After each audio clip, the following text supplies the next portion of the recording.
So hey guys, today we're going to be covering strings. Strings are quite easy, and they're not that hard. The most common strings are objects, and it's just a sequence of letters. Now I'll show you why it's a sequence of letters, because you might have a whole sentence in your string, but actually it's still a sequence of letters because it's just the way Java sees it and counts them really. So here's a diagram. The diagram is quite easy. I can't really point my mouse because, well, the mouse goes behind the image, so I can't really do anything about it, so sorry about that.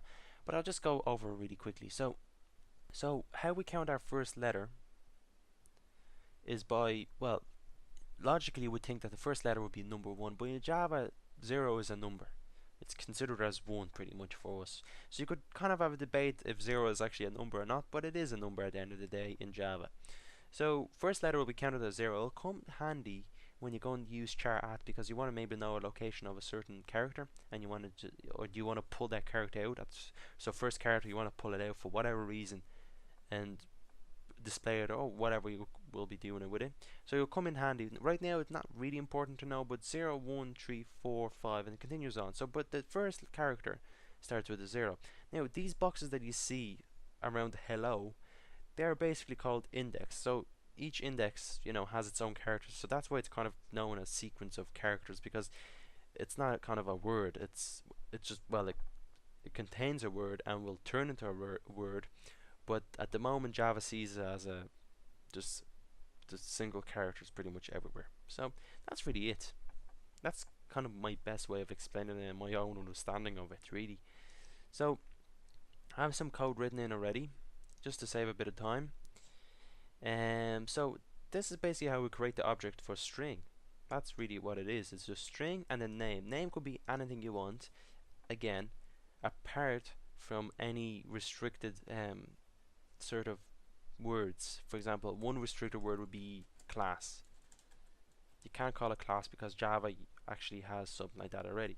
Obviously you see it over here, public class, so you can't really use it, but you could say one and that's how it will work. You just can't use certain things. You can't use, like, for example, void, or you can't use any of the words that Java uses. But you could always add a 1 to it, or a word after it, or whatever you want. So there's always a workaround. So I'm just going to keep this to name. So our name is Billy, so our value is Billy. So for example, let's say I want to actually display that out to the screen.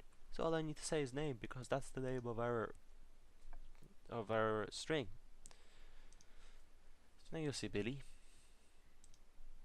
Okay, so next thing we need to do is, for example, we want to actually say something. For example, we go and make an app, and when the user logs in, they get like a welcome, whatever the user's name is. Okay, so our user's name is at the moment Billy.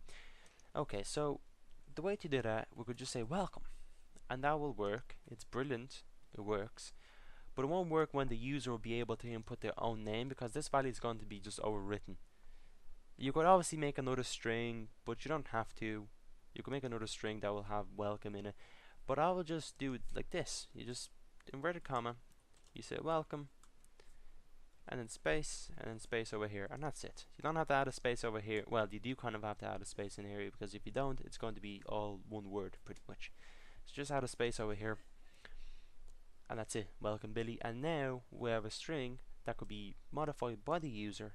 Well, when we allow the user to modify. At the moment we don't allow the user to modify because we don't have such options, but when we will in some other videos, then the name will pop up what in here, whatever the user input. It might not even be a name, it could be anything. It could just be AASS, just random characters, but it will still display because that's what the user inputted. So yeah, that's really strings kind of covered in a really small little sample, if you want to call it that. Now we could move out a bit further and actually get the length of the string. So obviously you could see here that there's like 6 characters over here.